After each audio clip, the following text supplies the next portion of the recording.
كشري يومي يومي يومي يومي. يوم الغدا كشري يومي يومي يومي يومي. طبعا شوفوا، عشان يطلع لكم كشري نفس كشري المطاعم ضروري العدس بعد ما تسلقوه وتخلصوا ترجعوه على تاوة ناشفة بدون موية بدون شي لين ما تطلع كل مويته. شوفوا انا صفيته بعد ما انسلق والحين راح احطه عشان انشف مويته. لا تخلوه كذا كذا يطلع مو لذيذ.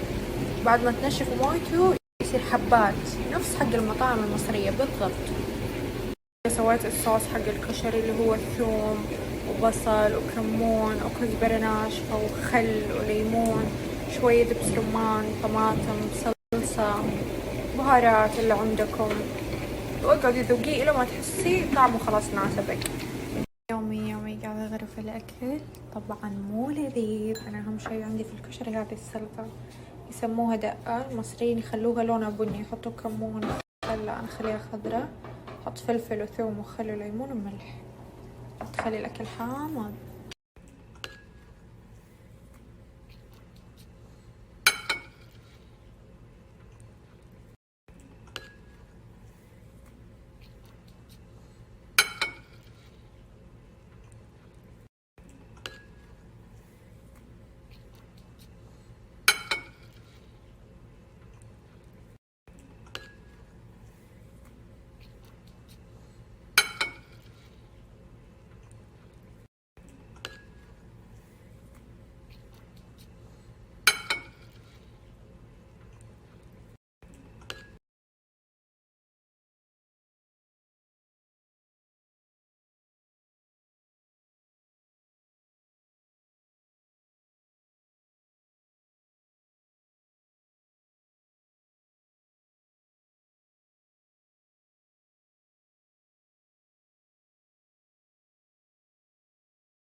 طبعا أنا وين ما يضيق صدري أجي أغير غرفة في البيت. أول شي قبل ما أغير البيت، أول شي أول اختراع أغير الغرف.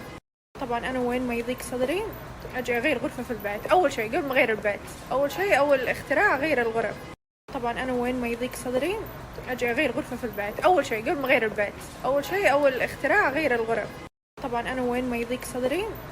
خل أوريكم ليه جيت ميداس، لأن ميداس مسوين خصومات تصل إلى 40%. اسمها عشير هذا الكنب وهذا، هذه الطاولة فظيع. يعني أنا أغلب عفش ميداس حطيته في المفارش.